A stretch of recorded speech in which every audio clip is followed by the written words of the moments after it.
من خلق السماوات والأرض وأنزل لكم من السماء ماء اللہ اس کے رسول علیہ الصلوۃ والسلام نے جس عقیدے کی تعلیم دی ہے اس کی زندگی، اس کا اڑنا بچھونا، اس کا جینا اور مرنا، اس کی ساری عبادات، اس کی رضا، اس کی خوشنودی،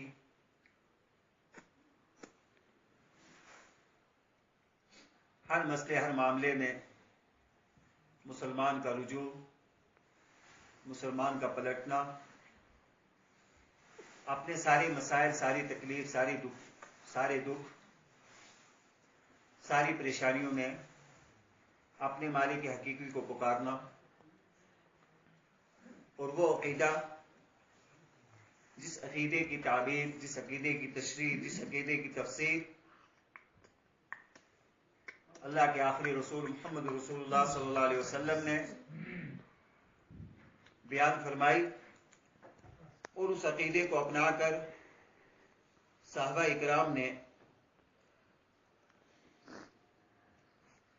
اپنی جانوں کی قربانیوں کا نذرانہ پیش کر کے اس عقیدے کی نشر و اشاعت کی۔ قرآن کریم کے بارے میں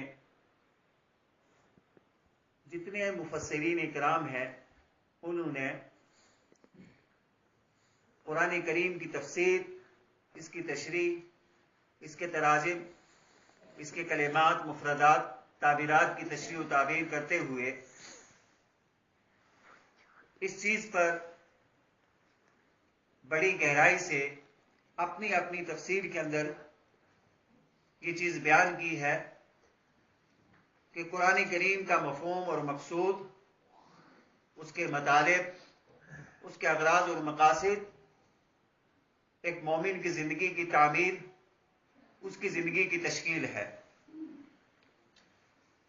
اور قرآن کریم کا متعدد حصہ، اکثر حصہ جس باب سے بحث کرتا ہے وہ عقیدہ ہے، میں پہلے بھی بتا چکا ہوں۔ مسائل پہ مختصر سا حصہ ہے قرآن کریم کا جس میں اللہ تعالیٰ نے اشارات اور کنایات سے بات کی ہے، اور اس کی تفسیر اللہ کے نبی محمد رسول اللہ صلی اللہ علیہ وسلم نے صحیح حدیث کے اندر بیان فرمائی۔ احکام اور مسائل اس وقت جو ہے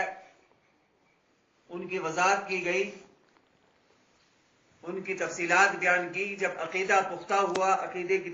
تفاصیل بیان ہو چکی تھی، تب جو ہے مسائل اور احکام جو ہے وہ نازل ہوئے۔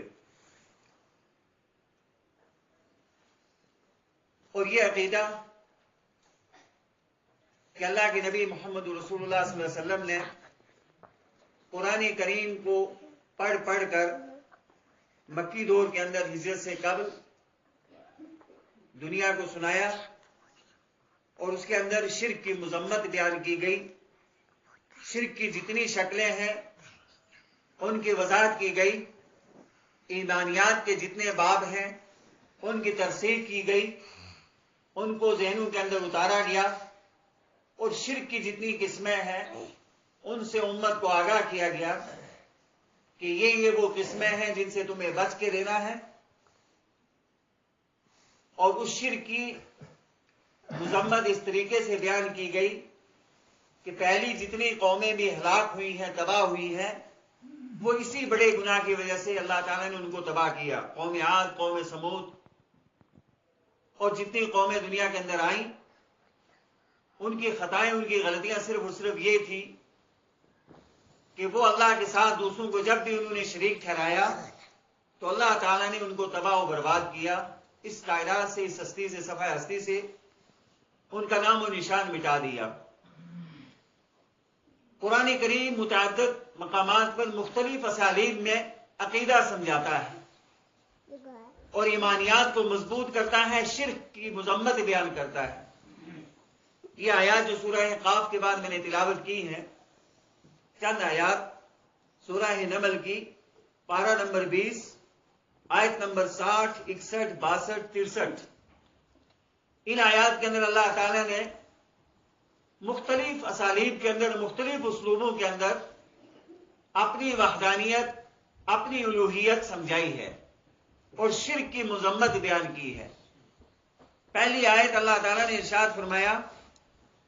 امن خلق السماوات والارض، یہ استفہامیہ جملہ، بلا بتلاؤ کون ہے وہ ذات جس نے آسمانوں کو پیدا کیا اور زمین کو پیدا کیا۔ امن خلق السماوات والارض وانزل لكم من السماء ماء، آسمان اور زمین کی پیدائش کے بعد کون ہے وہ ذات جس نے آسمانوں سے پانی برسایا۔ فَأَنبَتْنَا بِهِ حَدَائِقَ ذَاتَ بَهْجَةٍ، اور اس پانی کے سبب برسانے کے بعد اس سے اس ذات نے بارونق خوشنما باغات اگائے۔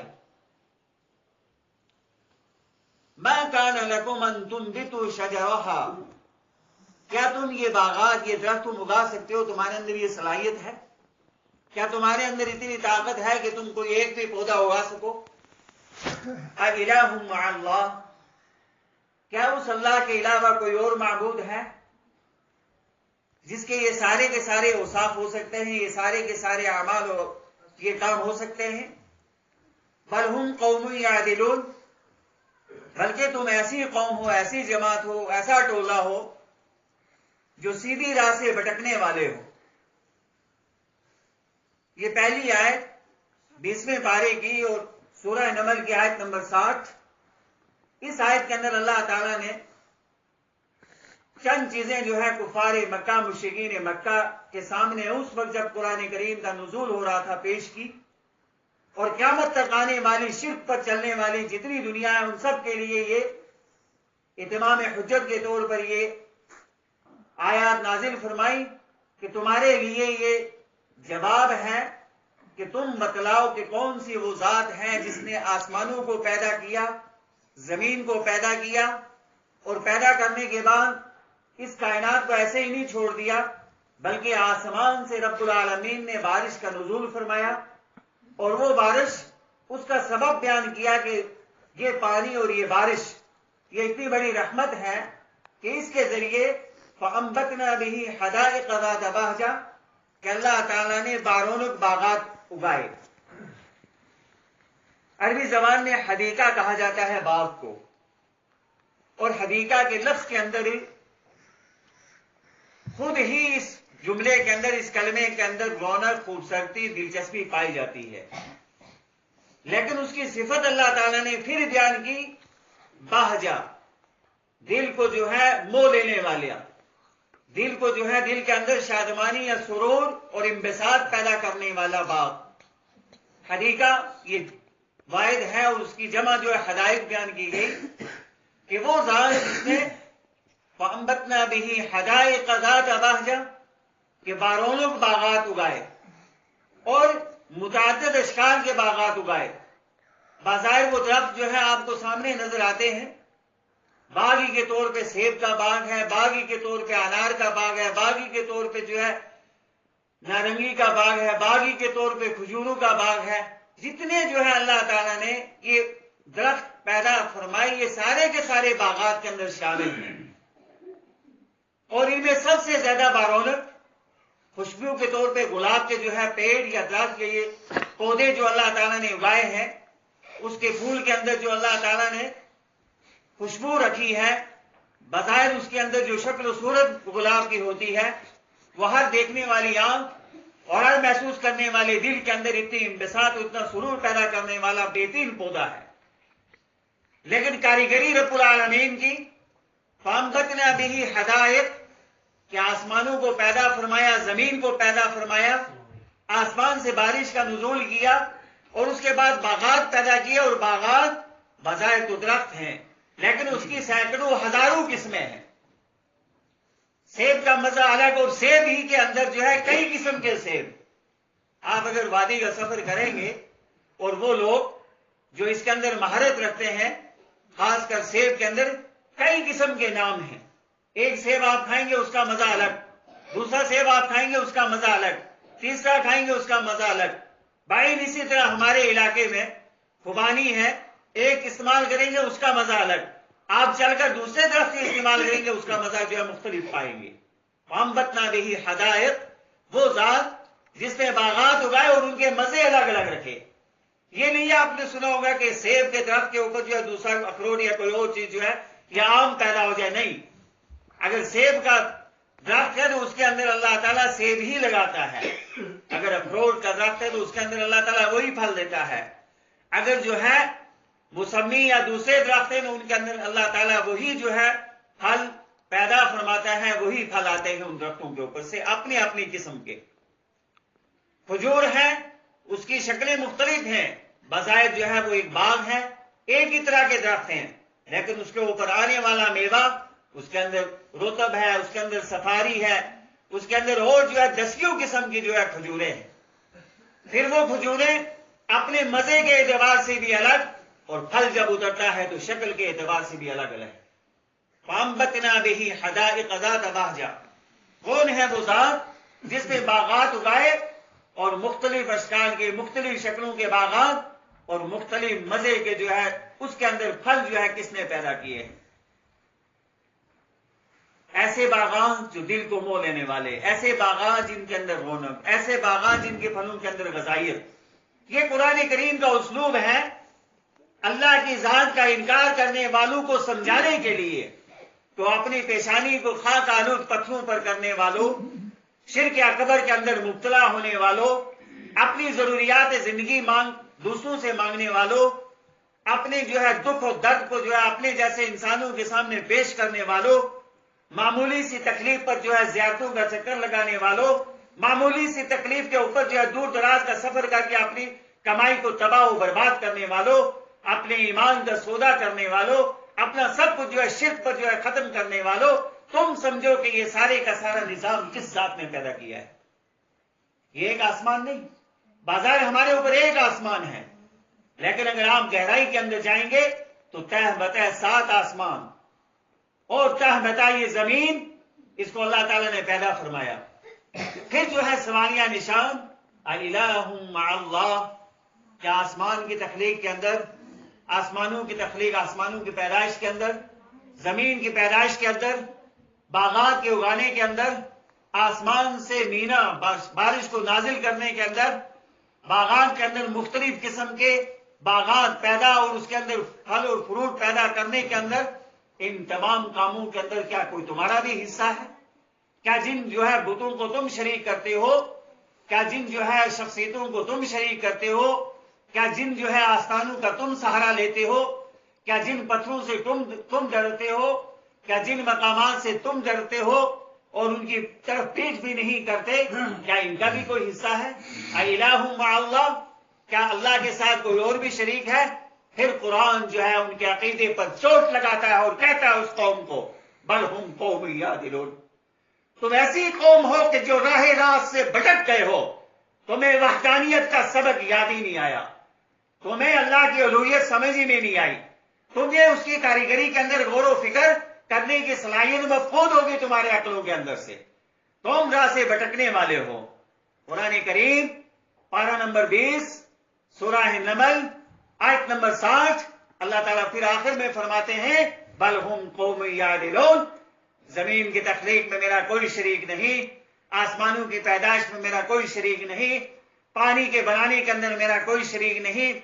آسمان سے پانی نازل کرنے میں میرا کوئی شریک نہیں، باغات کے اگانے میں میرا کوئی شریک نہیں، باغات کے اندر پھل لانے میں میرا کوئی شریک نہیں، میں اللہ ہوں، میں اپنی پوری صفات سے متصف ہوں، یہ ساری کی ساری کاریگری میری ہے۔ بل ہم قوم یعدلون، بلکہ یہ قوم، یہ ٹکڑی، یہ جماعت، یہ لوگ سیدھی راہ سے بھٹکے ہوئے ہیں، ان کی عقل میں یہ بات سمجھ میں نہیں آئی کہ اس پوری کائنات کی تخلیق کرنے والی ذات اللہ کی ہے۔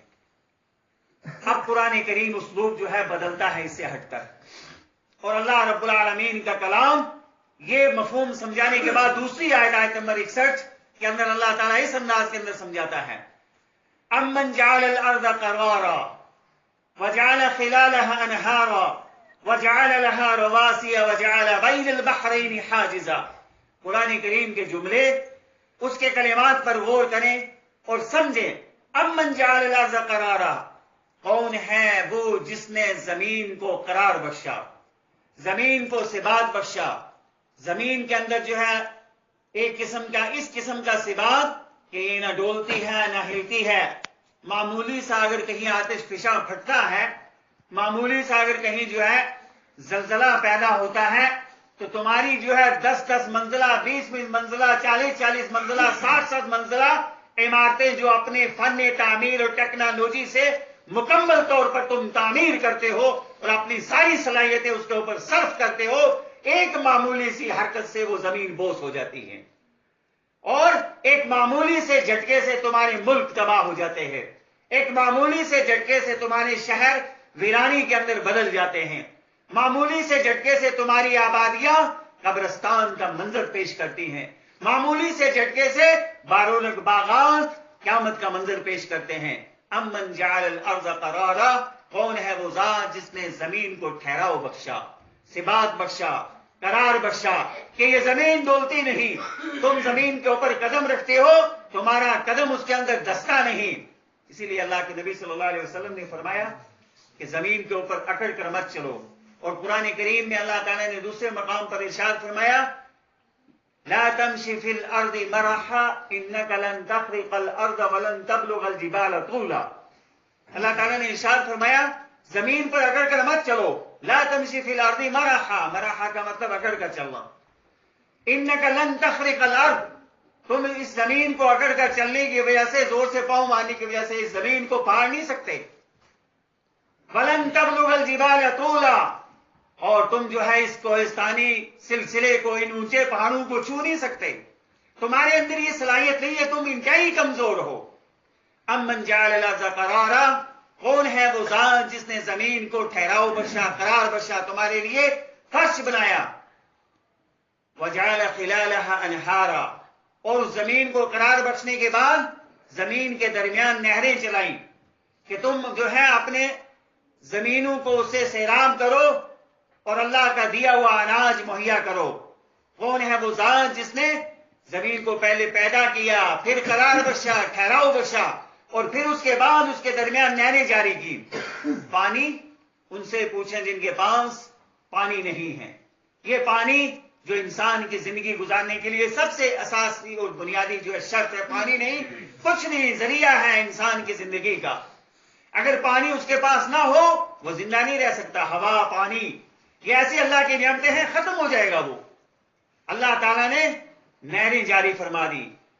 یہ زمین قرار دینے کے بعد، ثبات دینے کے بعد اس کے درمیان پانی بھی ہے. اور حکمت الہیہ دیکھیں، وہ اپنی کاریگری اور اپنی وحدانیت کا اعلان کرتا ہے کہ زمین کو قرار میں نے بخشا، اسی میں نہریں جاری کی، لیکن نہروں کی وجہ سے زمین ڈولتی نہیں ہے، دریاؤں کی وجہ سے زمین ڈولتی نہیں. وہ فرش ایسا بچھا ہوا ہے کہ اس کے اوپر تم جو آرام سے، سکون سے چلتے ہو، اپنی ساری معمولات زندگی کے کام کرتے ہو. امن جعل الارض قرارا وجعل خلالها انہارا وجعل لها رواسیا. اور تیسری چیز بیان کی اللہ تعالیٰ نے، کون سی وہ ذات ہے جس نے زمین کو قرار بخشا، نہریں جاری کی اور اس کے درمیان پہاڑ پیوست کیے. یہ پہاڑ جن کا کام اس زمین کے اندر ٹھہراؤ پیدا کرنا، یہ پہاڑ جو ہمارے لیے اس طور پر نعمت کہ ہم اپنے متعدد کاموں کے اندر ان کو استعمال کرتے ہیں توڑ کر، لیکن زمین کے اندر اللہ تعالیٰ نے ایک بیگ کا کام دینے کے لیے ان کو پیوست کیا اور ایسے ایسے یہ پہاڑ رکھے کہ ایک سلسلہ لگا دیا. اگر خالی مٹی ہوتی، پہاڑ نہ ہوتے تو انسان کا زمین کو اوپر رہنا دشوار تھا. لیکن اللہ تعالیٰ نے اس مٹی کے ساتھ ساتھ پہاڑوں کو جو ہے قرار بخشا، ان کے اندر پیوست کیا زمین کے اندر، اور زمین کو جو ہے ٹھہراؤ اور زمین کو ثبات بخشا اللہ تعالیٰ نے. وجعل لها رواسیا وجعل بین البحرین حاجزا. اور دیکھیں کہ کون ہے وہ ذات جس نے دو سمندروں کے درمیان دیوار پیدا کر دی، حائل بنا دیا، پردہ بنا دیا. اگر آپ سفر کریں گے، اور میرا خیال ہے کئی جو ہے بزرگ جنہوں نے، اگر کسی کوئی معمر آدمی جس نے کافی عرصہ پہلے بحری سفر کر کے حج کیا ہوگا، اس کو یہ اندازہ ہو سکتا تھا، یا آج بھی یہ اندازہ سمندر کے قریب جا کر سیاحتی مقامات پر سمندر کا تھوڑا سا پانی اگر آپ اٹھائیں اور منہ میں ڈالیں تو آپ کو اندازہ ہو جائے گا. یا وہ میرے ساتھی جو اسی ملک کے متعدد شہروں کی طرف دوسرے جو ہے ریاستوں کی طرف رخ کرتے ہیں. آپ راجستھان میں چلے جائیں یا میوات میں چلے جائیں تو ایسے ایسے کھارے پانی ملیں گے کہ آپ ان کو پی نہیں سکتے. اور سمندر کا پانی کہ مکمل طور پر وہ نمکین، اور ایک سمندر کا پانی کہ مکمل طور پر وہ کڑوا، اور ایک سمندر کا پانی کہ انتہائی میٹھا. اللہ تعالیٰ کا نظام دیکھیں، اس کی کاریگری. وہ ایسا معبود، ایسا الہ، اپنی کاریگری کے اندر اللہ تعالیٰ نے مثالیں بیان کی کہ کون سی وہ ذات ہے میرے علاوہ جس نے دو سمندروں کے درمیان دیوار حائل کر دی. کڑوا جو سمندر ہے، نمکین جو سمندر ہے، وہ میٹھے والے پانی سے بالکل الگ، اور پانی جو میٹھا ہے سمندر کا اس کے اندر وہ داخل نہیں ہو رہا، بلکہ اللہ تعالیٰ نے وَجَعَلَ بَيْنَ الْبَحْرَيْنِ حَاجِزًا، دونوں سمندروں کے درمیان حائل دیوار پیدا کر دی، دیوار بنا دی. ورنہ اگر ایسا نہ ہوتا تو آج دنیا میں بسنے والے انسان میٹھے پانی کے لیے ترستے. یہ زمین جس کے اوپر ہم بس رہے ہیں، اس کے 3 حصے پانی اور 1 حصہ خشکی، زیادہ حصہ جو وہ پانی ہے، لیکن اس کے باوجود اللہ تعالیٰ نے بہترین چشمے جاری کیے جن کا مٹھاس، جن کی جو ہے حلاوت، اور جس کے اندر جو ہے اتنی مٹھاس، جس کے اندر ٹھنڈک، اور ہماری جو ہے زندگی بسر کرنے کے لیے بہترین پانی بنائے، اور سمندروں کے درمیان حائل پیدا کر دیا کہ کہیں ایسا نہ ہو کہ کڑوا پانی، کسیلا پانی، نمکین پانی میٹھے پانی میں مل جائے تو تمہارے لیے غذا کے طور پر استعمال کرنا دشوار ہو جائے. وَجَعَلَ بَيْنَ الْبَحْرَيْنِ حَاجِزًا. یہ 4 چیزیں بیان کرنے کے بعد اللہ تعالیٰ نے وہی سوال دہرایا اس قوم کے سامنے